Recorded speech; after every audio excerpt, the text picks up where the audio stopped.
तो उसके बाद जो भी बोले, चाहे सीएम बोले, चाहे पीएम बोले, चाहे पूर्व कलेक्टर बोले, चाहे कलेक्टर बोले, फीका ही लगेगा। लगेगा कि नहीं लगेगा? इन्हीं शब्दों के साथ में अपनी बात को मैं प्रारंभ कर रहा हूं। विश्व आदिवासी दिवस के इस शुभ अवसर पर दूर दराज और इस क्षेत्र के अलग अलग रंग बिरंगे परिवेश में आए हुए, वेश में आए हुए उन महापुरुषों के चरणों में नमन करते हुए आपको हार्दिक शुभकामनाएं देता हूं। ये बात सही है कि संयुक्त राष्ट्र संघ ने 9 तारीख का आदिवासी विश्व दिवस घोषित किया। क्या कारण है इस दिवस को न केवल मध्य प्रदेश पर भारतवर्ष के सब राज्य इस दिवस को इस रूप में मनाएं? ये क्या कारण है? क्यों नहीं मना रहे हैं? केवल यहाँ पे केवल वही लोग हैं जो आदिवासी हैं। क्या संयुक्त राष्ट्र संघ के ऊपर सब लोग हम हैं? नहीं है। तो हमको सोचना होगा कि दूसरे लोग हमारे साथ उठने बैठने का काम क्यों नहीं कर रहे हैं। आज देखिए, जब कोई जगह लेना होती है तो दूसरे लोग अपनी बहू बेटी को अपने घर से पत्नी बना के उनको सरपंच या सरपंच बना रहे। देखा आपने? बहुत से ऐसी जगह हैं। क्या वो नहीं दिखता? क्या दूसरे लोग जो इधर उधर कर रहे हैं वही दिखते हैं क्या? हमको इस बात को भी सोचना होगा। क्या अन्य धर्म के लोगों को जो आदिवासी हैं उन्हीं समान शासन के द्वारा शैक्षणिक आरक्षण और उसको लाभ दिया जा रहा है? तो क्या बुरा है? उन्हें सुधार किया है हम लोगों का, उसके बीच में हमारे बीच में रह रहे हैं और सुधार कर रहे हैं। तो ये मांग नहीं होना चाहिए कि उनको आदिवासी सूची से हटा दे। हटा तो वैसे जो अपने आप हटना, इन लोगों को हटना चाहिए जो दूसरे रास्ते से हम पे ऊपर कब्जा करने की कोशिश कर रहे हैं। हमको देखना होगा, पूर्व वक्ताओं ने ये कहा है कि जनगणना के दौरान हमारी संस्कृति को, आदिवासी संस्कृति लिखना है। हम यहाँ ये बताना चाहते हैं, धर्म का मामला है, धर्म का मामला है। हम जब आदिवासी हिंदू नहीं है तो हिंदू क्यों लिखे? और जो आज तक हमारा यहाँ पे ये होना चाहिए कि जनगणना के प्रारूप में संशोधन हो, और संशोधन यहाँ वहाँ नहीं होगा, वो होगा संसद में। तो हमें इस बात का पता होना चाहिए कि कौन सी बात कहाँ से निकल रही है और उसका नाकण कहाँ होगा। अगर यहाँ हम नाचते गाते रहेंगे तो वो नाचना गाना ही हमारा रहेगा। तो हमको उस स्तर पे उठाने की आवश्यकता है, उस स्तर पे उठाने की आवश्यकता है, तभी हमें कुछ मिलेगा। हम ये देख रहे हैं कि क्षेत्रीय आरक्षण में बहुत से ऐसे हैं कि हमारे आदिवासी समाज के जहाँ बहुलता है वहाँ पे दूसरे समाज को घुसड़ के आदिवासी जो सीट होना चाहिए उसको अलग कर देते हैं, ताकि आदिवासी की बहुलता न बढ़े, प्रतिनिधित्व न मिले।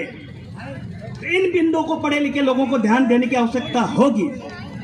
नहीं तो चुनाव के दौरान ऐसे ही हम लोग लड़ते रहेंगे और दूसरे लोग हम पे ऊपर, चुनाव जीतने के बाद में हमारे लोगों में से उनको चुनाव जिता देंगे जो केवल उंगली को ऊपर करते हैं। उनको हाथ ऊपर करने वाला चाहिए, उंगली ऊपर करने वाला है।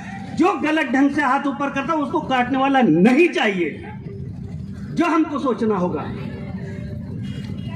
हमको ये देखना होगा कि हमारी संस्कृति, सभ्यता, धर्म और जाति किस प्रकार से अक्षुण्ण रह सकती है, किस प्रकार से रह सकती है। ऐसे रीति रिवाजों को हमको सहन करना, उस ऐसे रीति रिवाजों में हमको पलना पड़ेगा, और जो इसमें गलत ढंग से हमको ले जा रहे हैं उसको छोड़ना होगा, चाहे उसके पीछे कोई भी लालच दे। मैं एक ही उदाहरण देना चाहता हूँ। क्या मुख्यमंत्री कन्यादान योजना क्या हमारे धर्म को, हमारी जाति को, हमारे रस्म को बिगाड़ नहीं रही है? बिगाड़ रही है, क्योंकि हम जब शादी करते हैं तो खड़माटी खोदते हैं, हम शादी करते हैं तो पानी को पूजते हैं, हम शादी करते हैं तो झाड़ को पूजते हैं, हम शादी करते हैं तो कुएं को, पानी को शुद्ध रखने के लिए उसकी पूजा पाठ करते हैं। क्या मुख्यमंत्री कन्यादान योजना में ये बातें होती है? नहीं होती। 25,000 के पीछे तुम्हारी संस्कृति को नष्ट कर रहे हैं। आपको मांग होना चाहिए कि ये 25,000 में अलग अलग शादी कर रहे हैं उसमें दो, और नहीं देना था हम अभी भीख मंगे हैं तो कुछ दिनों के बाद में हम समझदार होंगे, उस वक्त भीख की हमें कोई आवश्यकता नहीं है, ये हमारा अधिकार होगा। और अधिकार की लड़ाई लड़ना, हम हमारे रीति रिवाजों को अक्षुण्ण रखे, हमारे मान सम्मान को अक्षुण्ण रखे करें, हमारी बिरादरी को एक साथ में रखे लड़ाई लड़ें। उसमें 5-5 के लड़ाई लड़ेंगे तो दूसरे लोग, जिस प्रकार से इंग्लैंड वालों ने हम पे राज, अंग्रेजों ने किया, वैसे हमारे राज्य के लोग हम पे राज करते जाएंगे। जब 22 और 45% ST/SC मिलके हमारा मुख्यमंत्री कभी नहीं बना। क्यों नहीं बना? ये इसीलिए कि बांटो और दूसरे को सीएम बनाओ, और यही नियत रहेगी जब तक हम लोग, पढ़े लिखे लोग भी और दूसरे लोग भी, हम कहाँ का हमारी योजनाओं में आघात पहुंच रहा है उसको उजागर नहीं करेंगे, और उस बिंदु तक लेकर भोपाल में और आप दिल्ली तक नहीं जाएंगे, तब तक हमारा उद्धार नहीं होना है।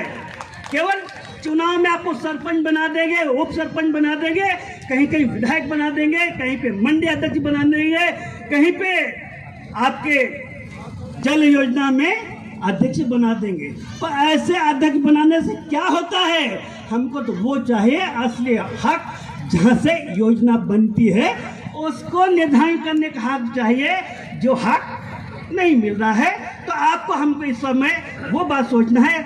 आप देखिए, मध्य प्रदेश शासन के किसी भी राज्य में और मध्य प्रदेश शासन में भी अगर जो ट्राइबल क्षेत्र की योजनाएं बनती है, उसके लिए सभी हमारे आदिवासी विधायक हैं, उनके बैठक करके उनकी समिति बनी है। समिति बनने के बाद में उनके माध्यम से योजना जो नियम है उनमें परिवर्तन होना चाहिए। ये हो रहा नहीं हो रहा, क्योंकि उस समिति के अध्यक्ष हमारा आदिवासी होना चाहिए, तो वो नहीं होकर दूसरे हैं।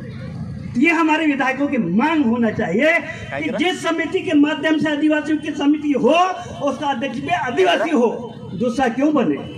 ये होगा तभी जाके होगा। और कौन कौन सी योजना में आदिवासियों का हो सकता है? बहुत से ऐसा फंड है। हमको भोपाल में, आपके अंदर, भोपाल के अंदर ट्रेन में बैठने की आवश्यकता नहीं है। वही पैसा हमारे गांव में लगाते हैं, नाली में लगाते हैं, खड़े में लगाते हैं, आपके एग्रीकल्चर में लगाते हैं, उसका विकास 100 करोड़ होने की आवश्यकता नहीं थी। उससे हमें कोई लाभ नहीं होना है। तो हमको ये देखना पड़ेगा कि जो आदिवासियों का फंड है वो आदिवासियों के हित में लगे। बड़े बड़े रोड बना के हमारे लिए आवश्यकता नहीं है। हम तो वो लोग हैं, पगडंडी पर चलने वाले लोग हैं। जब हम आपको तब आवश्यकता होगी जब हमको ट्रक होगा, ट्रैक्टर होगा, बड़े बड़े, और हमारे खेतों में अनाज अगर होगा तब हमको पक्के रोड की आवश्यकता है। आज तो हम पगडंडी पे चल के उसका काम कर सकते हैं। तो हमको पगडंडी पे अभी चलना आता है, और पगडंडी पे चले पर हमको तो वो दो जो रोड स्वयं बना सके। हम ये सक्षम बनना चाहिए, और उस तरफ आपका खर्च होना चाहिए। हमको पक्के रोड तुम दूसरे लोगों के लिए बना रहे, ट्रांसपोर्ट करने के लिए बना रहे, दूसरी कंपनियों के लिए बना रहे हो, पर हमको उसकी आवश्यकता आज नहीं है, कल होगी, पर आज नहीं है। आज तो हमारे पेट की आवश्यकता है। पेट में अगर अच्छा खान पान होगा, हमारी उम्र बढ़ेगी, तो हम फिर मांग करेंगे कि पक्के रोड बनाओ, रेल पर अच्छी लाओ तब मांग कर। आज तो हम सब दर दर की ठोकरें खा रहे हैं। जो 3 साल से पीएससी हो रहा है पर आज तक रिजल्ट नहीं आया। ओबीसी को आरक्षण की बात हो रही, कोर्ट में हो रही, तो उसमें आदिवासियों का कोई वो नहीं है। आदिवासियों को अलग करके आदिवासियों को रिजल्ट डिक्लेयर कर दो। सामान्य की और आदिवासी को तुम अलग बात करना, तो आदिवासियों को आपकी नौकरी मिले। तो 3 साल से हम लटक रहे हैं, दर दर के ठोकरे खा रहे हैं। बेरोजगारों से पूछ लीजिए। तो हमको इन सब बातों को, शिक्षा को देखना होगा। आईटीआई में जितने भी ट्रेड हैं उनको देखना होगा कि वो ट्रेड में आदिवासियों के लिए ट्रेड है, तो हमको उसमें बच्चों को भेजने की आवश्यकता है। एजुकेशन में जिन बच्चों की आवश्यकता है उनको एजुकेशन में उनको आगे बढ़ाने की आवश्यकता है। छात्रावास में जिन बच्चों को, आदिवासी बच्चों को भेजने की आवश्यकता है, वहाँ पे हमारे बच्चों को सामान्य रूप से आपके एडमिशन मिले और उन स्कूलों में पर्याप्त मात्रा में पढ़ाने वाले शिक्षक है कि नहीं, ये देखने की आवश्यकता है।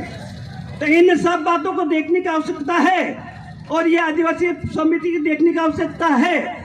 शिक्षा कहाँ नहीं हो रहे उसको देखने की आवश्यकता है। हॉस्टल अच्छा कहाँ नहीं चला वो देखने की आवश्यकता है। कौन से पद खाली है वो देखने की आवश्यकता है।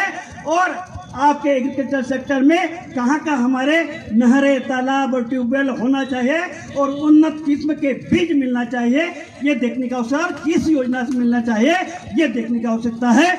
इन सब नुकसान में पीछे वाले मंच से कहा जा रहा कि ज़्यादा हो गया, बंद करें। तो मैं अपनी बात को यहीं विराम कर रहा हूँ। जय हिंद, जय भारत।